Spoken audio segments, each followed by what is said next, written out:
Respected PED sir,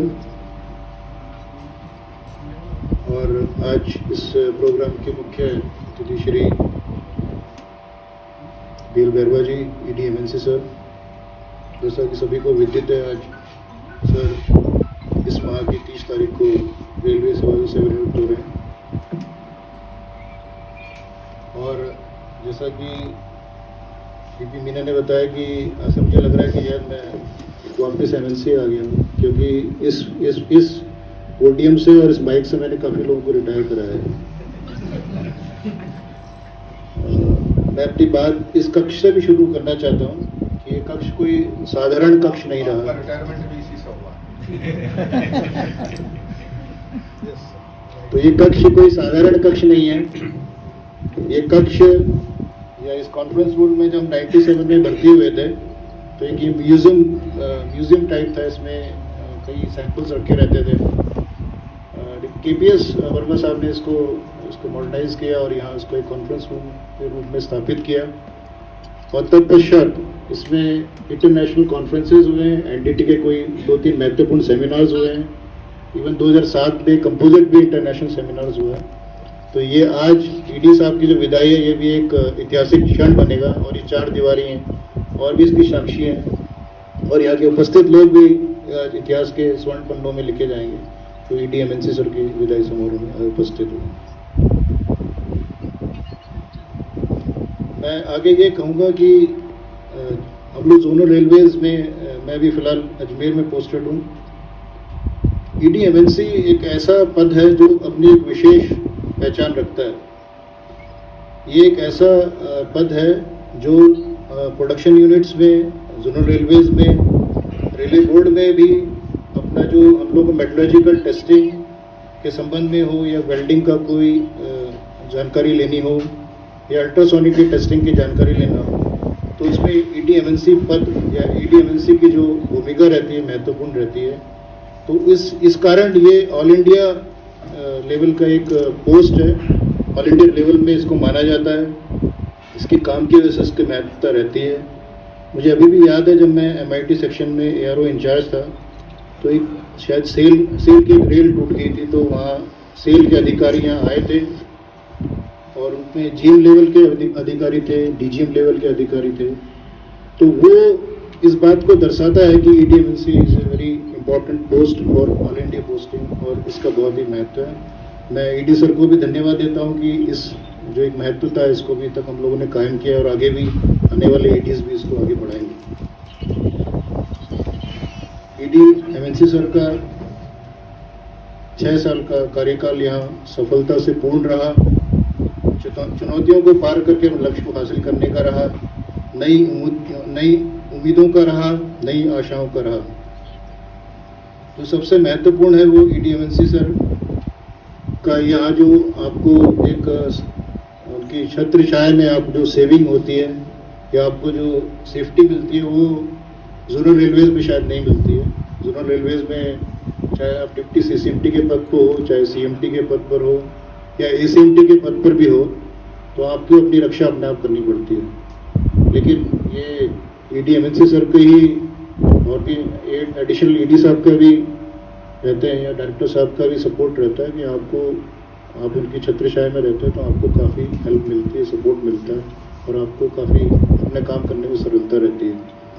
मेरे को अभी एज ए एग्जाम्पल के तौर पे बताऊं कि माननीय रेल मंत्री साहब अश्विनी वैष्णव ने अजमेर कारखाने का दौरा 22 नवंबर 2022 को किया था, और जो हमारे सीएडएम कैडर की जो प्रेजेंटेशन टेबल थी, पहली टेबल थी हम लोगों की, उसमें हमने बोगी कंपोनेंट्स को रिप्रेजेंट किया था। एमपीटी टेस्टिंग के द्वारा हमने बताया था। तो वहाँ आप कितना प्रेशर होता है, मैं उसको एक एग्जाम्पल आपके सामने रखना चाहूँगा कि हमारी 8 बजे की विजिट थी। 8 बजे मंत्री साहब को आना था, तो 7 बजे सीडब्ल्यूएम साहब हमारे टेबल पे आके बोलते हैं आज तो हमारी नौकरी गई। मतलब that sort of pressure CWM was facing, तो what sort of pressure maybe on a deputy CCMT level you can imagine। तो उससे हालांकि वो दौरा सक्सेसफुल रहा, मेंबर साहब ने उसको अप्रिशिएट किया, लेकिन ये है कि जोनल रेलवेज में हमें अपनी लड़ाई अपने आप लड़नी पड़ती है, अपने आप को स्थापित करना पड़ता है, तब आप जाके वहाँ सर्वाइव कर पाते हैं। यहाँ आपके साथ एक सुविधा है कि ईडी एमएनसी सर हैं, एडिशनल ईडी एमएनसी हैं, डायरेक्टर साहब हैं जो आपको काफ़ी हेल्प करते हैं, आपको काम को काफ़ी सरलता से हो पाता है।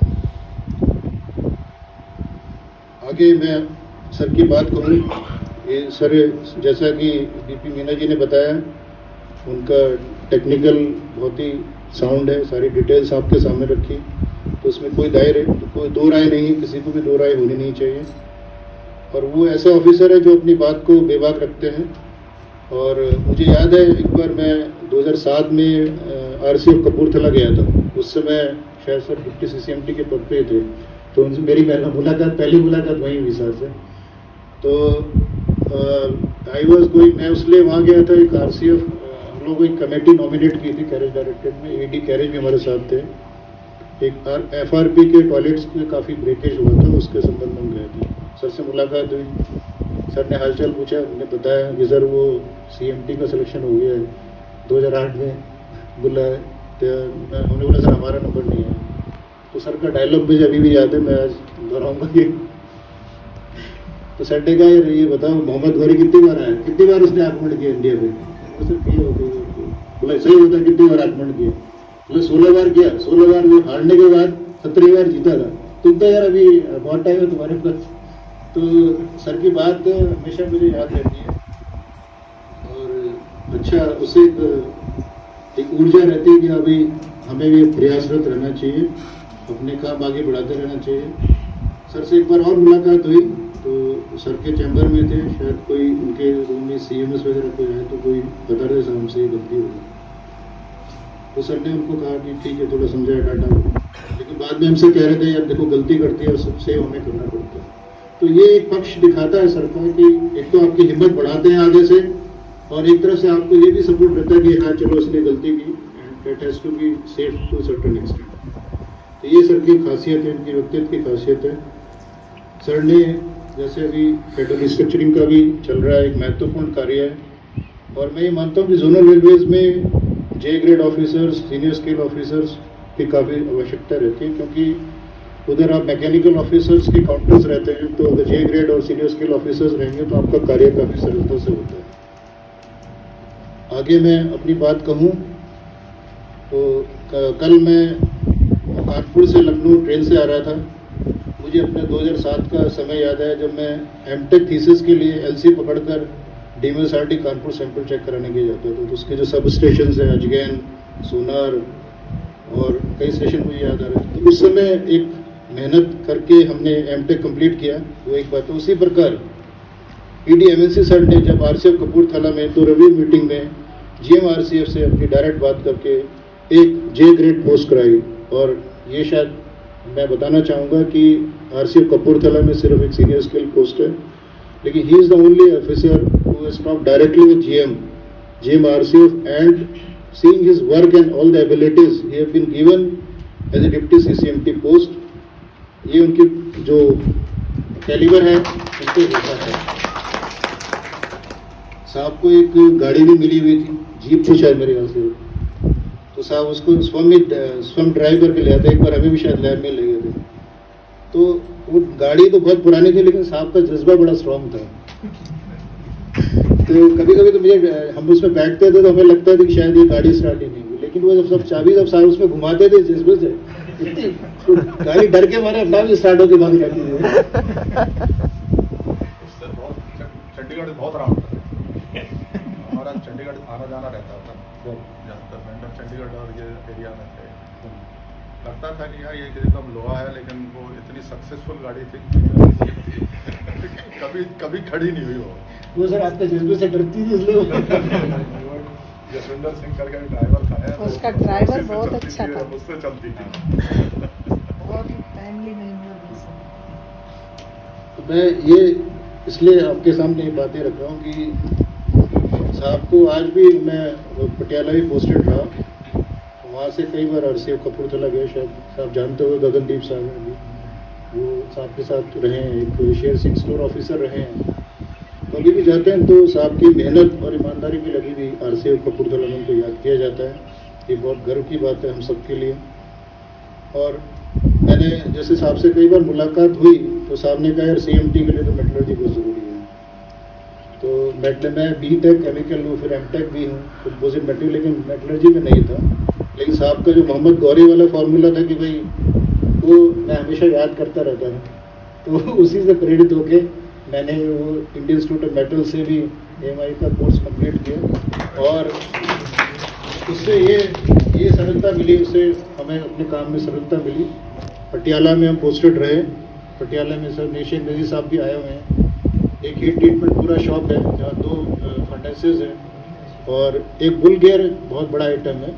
और ऐसा था कि शायद जब मैं पोस्टेड था वहाँ, तो पटियाला में टेम्परेचर काफ़ी डाउन चला जाता है, 2 से 3 डिग्री भी आता है। तो कुछ बुल गियर विंटर सीजन में जब हम लोग उसकी हार्डनेस 58 से 62 के बीच में मेंटेन करते थे, तो ग्राइंडिंग के वाइज उसमें क्रैक डेवलप हो जाते थे। और किसी में साहब ने बोला कि तुम सो रहे हो क्या, तो नहीं, बोला हम करते हैं इसको। तो ये जो पढ़ाई जो साहब का मोहम्मद गौरी वाला फार्मूला था, तो उससे हमने प्रेरित होकर, या कहिए जो भी, काफ़ी उसमें सुधार किया, उसकी हार्डनेस को लोअर साइड पर रख के टेम्परेचर इंप्रूव करके, तो that was a job done, तो उसके क्रैक्स वगैरह नहीं डेवलप हुए। तो साहब का काफ़ी योगदान है हमारे इसमें आगे बढ़ाने में। और मैं ये कहूँगा कि सभी को अपना एक रोल अदा करना है। ED सर ने भी अपना रोल बेदाग होकर निभाया है, और कहने को तो बहुत कुछ है, और आगे काफ़ी लोगों को कहना है। मैं ED सर को धन्यवाद देता हूँ कि उन्होंने जोनल रेलवेज़ के सभी C&M ऑफिसर्स को एज ए अपने फैमिली हेड के रूप में हमें सभी दिशा निर्देश दिए। मैं उनका तहे दिल से आभारी हूँ, हमेशा रहेंगे। और अपनी बात ख़त्म करने से पहले मैं एक बात और ऐड करना चाह रहा हूँ कि एक बार औरंगजेब का एक सत्ता संघर्ष चल रहा था अपने भाइयों से। उनकी किताब भी है आलमगीर, जिसने आचार्य चतुर्सेन ने लिखी है। उसमें एक लफ्ज़ लिखा हुआ है, वो जब सत्ता संघर्ष चल रहा था औरंगजेब का अपने भाइयों से गद्दी के लिए, तो वो ये कहता है कि हर रात के नसीब में एक सुबह होती है, मुझे उस सुबह का इंतज़ार है। हर रात के नसीब में एक सुबह होती है, मुझे उस सुबह का इंतज़ार है। तो मैं इस MNC डायरेक्टरेट से भी वो कहूँगा कि आप उस सुबह का इंतज़ार करिए, और उस सुबह में जो एनर्जी है, जो पॉजिटिवनेस है, उसको लेके चलेंगे, तो आप इस कैडर को और ऊंचाइयों पर और बुलंदियों से ऊपर ले जाएंगे। ED सर अब आज से 30 तारीख से नई पारी शुरू करेंगे। मैं उनको हार्दिक शुभकामनाएं देता हूँ नई पारी के लिए, और ईश्वर से प्रार्थना करता हूँ कि वह स्वस्थ रहें, खुश रहें, और कभी हम लोगों की याद आए तो हम लोग को ज़रूर याद करें। हम हमेशा तत्पर रहेंगे सर के लिए। धन्यवाद।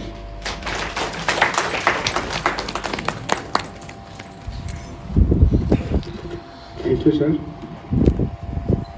सर के बारे में बताया, और सर ने आशीर्वाद भी दे दिया कि रिटायरमेंट तो इसी हॉल से होना है सर आपको। और दूसरा आपने बोला है कि सुबह की हम निश्चित रूप से सुबह जल्दी करके विटामिन D लेके और ऊर्जा से काम करेंगे। धन्यवाद। हमें समय है, लेकिन क्या करें, आज थोड़ा सा समय लगेगा। मैं